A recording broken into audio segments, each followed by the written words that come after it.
Hi hello guys, நம்ம தான் JCB ஊக்ளோடன் Tamil. இப்போ வந்து நம்ம என்ன பார்க்க போகிறோம்னா கிரோனா ஆயில் சேஞ்ச் பண்ணுறது எப்படின்னு பார்க்க போகிறோம். கிரோனா ஆயில்லாம் வேறு எதில் நம்ம ஆக்சில் தான். பாருங்கள், 20 லிட்டர் ஆயிலு டூல்ஸுங்க ப்ரோ.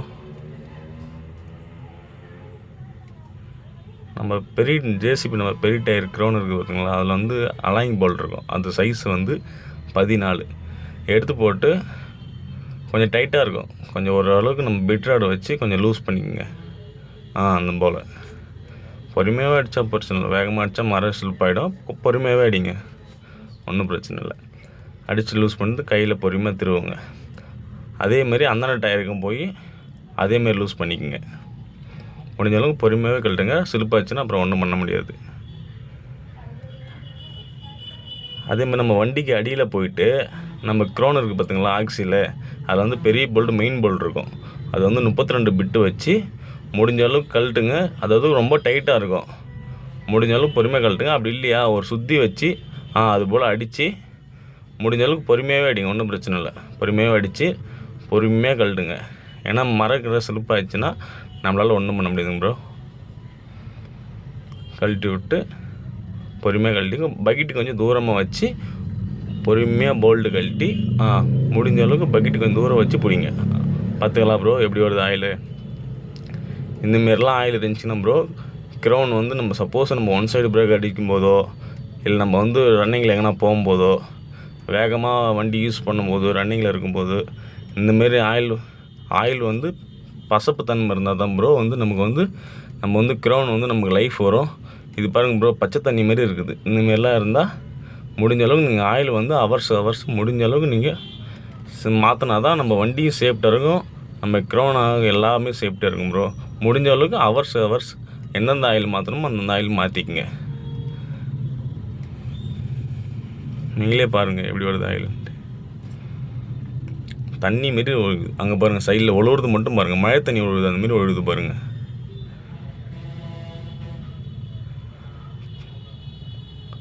லைட்டாக ஒரு பிசுப்பு கூட இல்லைங்க அதில். பசத்தன்மை இருந்தால் தாங்க ப்ரோ நம்ம வந்து க்ரௌன் வந்து நமக்கு வந்து லைஃப் வரும். இல்லை நம்ம ஒன் சைடு பிரேக் அடிக்கும்போது இதனால தான் ப்ரோ க்ரௌன் ஃபால்ட்டாக வர காரணம், அந்த சவுண்டு வர காரணம், பிரேக் அடித்தா சவுண்டு வர காரணம் இதனால தான் ப்ரோ. முடிஞ்ச அளவுக்கு எல்லா ஆயிலுமே ஜேசிபியில் பொறுத்தளவுக்கு எல்லா ஆயிலுமே ஹவர்ஸ் வந்து நம்ம வந்து சேஞ்ச் பண்ணி வந்தோம்னா நம்ம வண்டி வந்து நல்லாயிருக்கும் ப்ரோ. ஓகே ஆச்சுங்களா? ட்ரை ஆகுதுங்களா? அதுமாரி ஃபுல் ட்ரை ஆகணும்.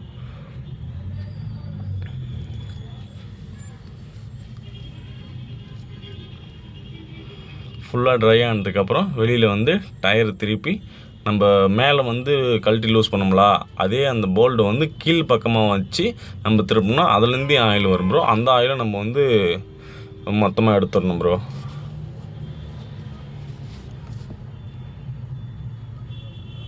அதேமாரி தான் ப்ரோ அந்தாண்டையும் போயிட்டு அந்த பக்கம் இப்போ இந்த டயரில் எடுத்துட்டுங்களா, இந்த க்ரௌன் பக்கம் எதுனா அதேமாரி அந்த பக்கமும் போயிட்டு நீங்கள் ஃபுல்லாக அதை ட்ரை பண்ணணும். நம்ம 2 பக்கமும், நம்ம அடியிலையும் நம்ம இந்த பக்கமும் அந்த பக்கம், நம்ம 3 பக்கமும் ட்ரை பண்ணால் தான் நம்ம பழைய ஆயில் வந்து நம்ம க்ரௌனில் இருக்காது.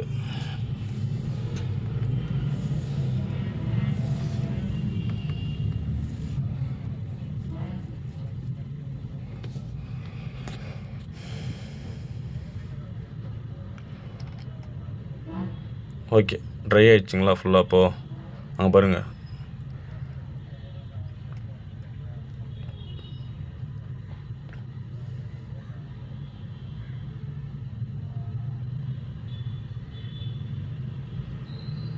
Okay bro. ட்ரை ஆச்சுன்னா இந்த பக்கம் அப்படி மேலே திருப்பி விட்ருங்க. ஏன்னா அது கீழே வந்து நம்ம டிஸ்கெல்லாம் பட்டு கொஞ்சம் ஆயில் ஆகிடும். அதேமாரி அந்த பக்கமும் போயிட்டு அதேமாரி திருப்பி அந்த பக்கம் பண்ண மாதிரி இந்த பக்கமும் அதிலேருந்து மொத்தம் ஆயில் எடுக்கணும் ப்ரோ. அங்கே பாருங்கள் ஆயில் எவ்வளோ வருது பார்த்தீங்களா? நம்ம இதோட ஆயில் போட்டோம்னா நம்ம போடுற புது ஆயில் வேஸ்ட் ஆகிடும். முடிஞ்ச அளவுக்கு ஆயில் நல்லா க்ளீனாக எடுங்க.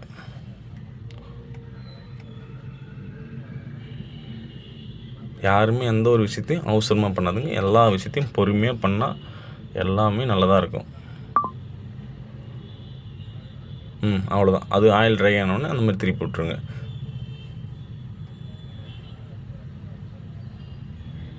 இப்போ போயிட்டு கீழேயும் ட்ரை ஆகிடுச்சிங்களா, ஓகே ஆயிடுச்சிங்களா, கீழேயும் ஃபுல் ட்ரை ஆகிடுச்சிங்களா. இப்போ வந்து அந்த இடத்த தொடச்சிட்டு போல்டு எல்லாம் தொடச்சி மொத்தமாக அந்த இடத்த மொத்தமாக வந்து வேஸ்ட்டு வச்சு நல்லா க்ளீன் பண்ணிவிட்டு நம்ம அந்த சுற்றியில் அடித்தோம்ல அந்த பெரிய போல்டு, அந்த போல்டு எடுத்து நீங்கள் வந்து கரெக்டாக வந்து மரம் வச்சு கரெக்டாக போடணுங்க. நீங்கள் மரம் சில்ப்பாக வச்சிங்கன்னா அப்புறம் வந்து ஆயில் வந்து லீக் ஆக ஆரம்பிச்சிடும். கரெக்டாக அந்த மரையை வந்து அந்த போல்டில் உள்ளே வச்சு கரெக்டாக அந்த மரையை வந்து கரெக்டாக போடணும். நீங்கள் தப்பாக போட்டோன்னா மரம் சில்ப்பாச்சுன்னா ஆயில் விழ ஆரம்பிச்சிடும். கரெக்டாக பொறுமையாக போட்டாலும் பொறுமையாக போடுங்க. முடிஞ்ச அளவுக்கு நல்லா மரம் சில்ப்பாகாத போடுங்க.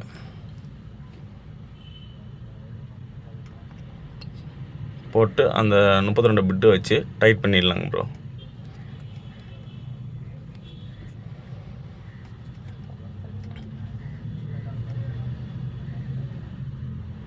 இதுக்கு வந்து 32 பிட்டு சைஸு. நம்ம வெளியே பார்த்த க்ரௌன் அலாய்ங்க வந்து 14 சைஸு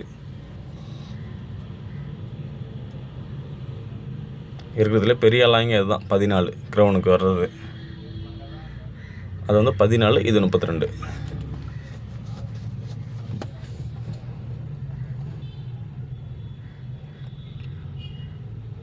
ஒரு 2 தட்டு போதும் ப்ரோ, ரொம்பவும் அதிகமாக தட்ட தேவையில்லை. நம்ம டைட் ஆச்சுன்னு தெரிஞ்சுன்னா ஓகே விட்ருங்க. ஏன்னா நம்மளும் போட்டு அடித்தோம்னா அப்புறம் ஸ்லிப் ஆகிடுச்சுன்னா என்ன பண்ணுறது. வந்து டைட் பண்ணி வச்சிங்களா, ஓகே க்ளோஸ் ஆச்சுங்களா. அதேமாரி வந்து நம்ம வந்து க்ரௌனுக்கிட்ட வந்து அந்த க்ரௌனை வந்து மேல் பக்கமாக திருப்பி இந்தமாரி வாட்ரு கேன் வந்து சப்போஸ் மேல் பக்கமாக அறுத்து அதோட வாட்ரு கேன் மரம் இருக்குது பார்த்திங்களா, அந்த மரம் வந்து அந்த க்ரௌன் போல்டு போடுவோம்ல, நம்ம அலாயிங் போல்டு போடுவோம்ல, அந்த அலாயிங் போல்டில் வந்து நம்ம இந்த மரம் ஏற்றினோன்னே கொஞ்சம் டைட் ஆகிடும். டைட் ஆனோடனே நம்ம வாட்ரு கேன் மேலே தூக்கி நம்ம ஆயில் ஊற்றலாம் ப்ரோ.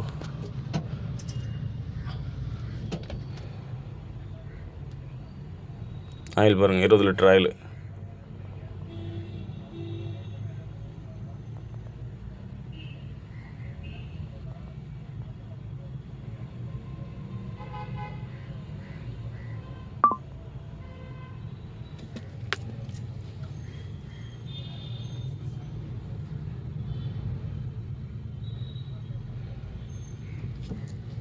எல்லோரும் வந்து அந்த வாளி எந்த பக்கம் இருக்குதோ அந்த பக்கம் தான் ஊற்றுவாங்க, அந்த பக்கம் ஊற்றக்கூடாது. அதை வந்து மேல் பக்கமாக திருப்பி ஊற்றணும் ப்ரோ. அதை மெயின் ஞாபகம் வச்சுங்க. இல்லைனா ஆயில் மொத்தம் வந்து வேஸ்ட்டு கீழே ஆகி பக்கெட்லேயே ஒழுவ ஆரம்பிச்சிடும்.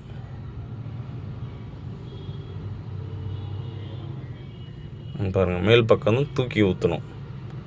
தூக்கி ஊற்றுனோடனே கரெக்டாக எப்படி போகுது பார்த்திங்களா. தான் ப்ரோ, வேறு எந்த கான்செப்டும் இல்லை.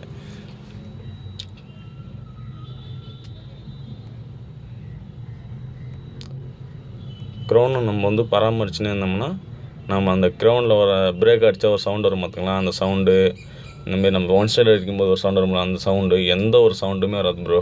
நம்ம க்ரௌனை வந்து நம்ம பாதுகாப்பாக ஹவர்ஸுக்கு வந்து நம்ம ஆயில் சேஞ்ச் பண்ணி இருந்தோம்னா. உங்களுக்கு என்ன டவுட்டாக இருந்தாலும் கமெண்ட் பண்ணுங்கள். எல்லாமே நான் உங்களுக்கு கிளியராக நான் உங்களுக்கு மெசேஜ் பண்ணுறேன் ப்ரோ. பார்த்திங்களா, நம்ம க்ரௌனில் இருந்து திறந்த ஆயிலுக்கும் இப்போ ஊற்றுற ஆயிலுக்கும் புது ஆயிலுக்கும் பழைய ஆயிலுக்கும் எவ்வளோ வித்தியாசம் பார்த்திங்களா. அது எவ்வளோ பச்சை தண்ணி மாரி இருந்துச்சு. இந்த அளவுக்கு இருந்தால் தானே ப்ரோ அது வந்து நம்ம க்ரௌன் வந்து நமக்கு லைஃப் வர்றதுக்கு.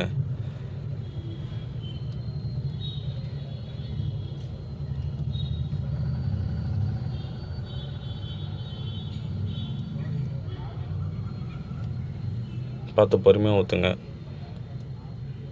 ஏன்னா நம்ம வந்து ஊற்ற அந்த வாட்டர் கேன் வந்து நிமிர ஆரம்பிச்சோன்னா அந்த ஆயில் வெளியே வந்துடும். பொறுமையாக நிறுத்தி நிதானமாகவே ஊற்றுங்க.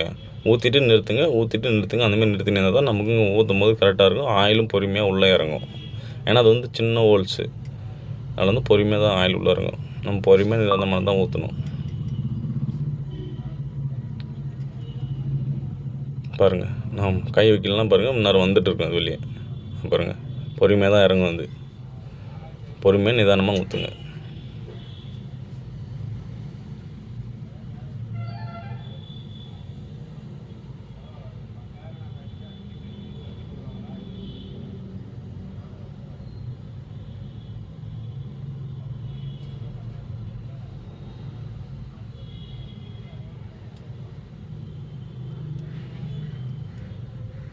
உங்களுக்கு என்ன டவுட்டாக இருந்தாலும் நீங்கள் ஹாய் காய்ஸ், உங்களுக்கு வந்து எந்த டவுட்டாக இருந்தாலும் நீங்கள் வந்து கமெண்ட் பண்ணுங்கள். கமெண்ட் பண்ணால் அத்தனை டைம் உங்களுக்கு வந்து ரிப்ளை கிடைக்கும் ப்ரோ. ஆயில் ஊற்றி முடிச்சாச்சுங்களா? பாருங்கள், ஃபுல்லாக ஆயிலே ஊற்றி ஆச்சுங்களா? ஓகே, அந்த வாட்டர் கேனை எடுத்துடலாம் ப்ரோ. ஆயில் ஃபுல்லாக ட்ரை ஆனதுக்கப்புறம் வாட்டர் கேனை எடுத்துருங்க. ப்ரோ, மெயினாக வந்து நம்ம சேனலை சப்ஸ்கிரைப் பண்ணிக்கங்க ப்ரோ. அப்போ தான் வந்து உங்களுக்கு வந்து உடனுக்குடனே உங்களுக்கு வந்து வீடியோ வந்து எந்த ஒரு ப்ராப்ளம், ஜேசிபிக்கான ப்ராப்ளம், எந்த ஒரு ப்ராப்ளம் வந்தாலும் உங்களுக்கு வந்து என்னால் வந்து வீடியோ பண்ண முடியும். கமெண்ட் பண்ணுங்கள், சப்ஸ்கிரைப் பண்ணுங்கள், பெல் ஐக்கானை மறக்காத கிளிக் செஞ்சுருங்க ப்ரோ. ஓகேவா ப்ரோ? ஆயில் ஊற்றி முடிச்சாச்சுங்களா? இப்போ வந்து அந்த போல்டு போட்டலாம் ப்ரோ. போல்டு போடும்போது வந்து மரம் வந்து ஸ்லிப் ஆகாத போல்ட்டு போடுங்க கரெக்டாக. கீழே எப்படி நம்ம போட்டு டைட் பண்ணி நம்ம டைட் வச்சுச்சிங்களோ அதே மாதிரி தான் ப்ரோ. இந்த பக்கம் இந்த டயரில் போட்டாச்சுங்களா? இப்போ வந்து அடுத்ததும் அந்த டயரில் போடும்போது ப்ரோ, சொல்ல மறந்துட்டேன், எப்பயுமே வந்து ஆயில் ஊற்றும் போது இந்த பக்கம் டயரை வந்து செக் பண்ணிங்க ப்ரோ, போல்டு போட்டிருக்குதா இல்லையான்னு சொல்லிட்டு. சப்போஸ் வந்து மரம் வந்து இந்த பக்கம் கீழே இருந்துச்சுன்னா நம்ம அந்த பக்கம் ஊற்றுற ஆயில் மொத்தமே கீழே வந்துடும் ப்ரோ. மெயின் வந்து இந்த பக்கம் செக் பண்ணிக்கங்க. ஆயில் ஊற்றும் போது செக் பண்ணிவிட்டு முடிஞ்ச அளவுக்கு போல்டு போட்டு கூட நீங்கள் வந்து அந்த பக்கம் வந்து ஆயில் ஊற்றுங்க. நீங்கள் எந்த பக்கம் ஆயில் ஊற்றுறீங்களோ அதுக்கு ஆப்போசிட்டு பக்கம் வந்து நீங்கள் வந்து பார்த்துங்க. ஏன்னா மரம் வந்து மேலே இருந்தால் பிரச்சனை இல்லை ப்ரோ. மரம் சப்போஸ் டயர் வந்து கீழ் பக்கம் இருந்து அந்த மரம் வந்து கீழே இருந்துச்சிங்கன்னா, இப்போ நம்ம டைட் பண்ணுற மரம் வந்து கீழே இருந்துச்சிங்கன்னா ஆயில் மொத்தம் கீழே போய் வேஸ்ட் ஆகிடும் ப்ரோ. முடிஞ்ச அளவுக்கு போல்டு போட்டுருங்க. இல்லைனா வந்து மேல் பக்கம் திருப்பி விட்டு கூட நீங்கள் ஊற்றும் போது கரெக்டாக ஈவன் ஆகிடும் ப்ரோ. அவ்வளோதான். அந்த பக்கம் டைட் பண்ணி வச்சா அந்த பக்கம் டைட் பண்ணி வச்சு ப்ரோ. க்ரோன் ஆயில் சர்வீஸ் வந்து முடிஞ்சுப்போம். க்ரோன் ஆயில்ன்றது வேறு எதுவும் இல்லை, நம்ம கீழே இருக்கிறது ஆக்சில் தான் ப்ரோ. Back axial. ஒரு சிலவங்க க்ரோன்னு சொல்லுவாங்க, ஒரு சிலவங்க பேக் ஆக்சில்.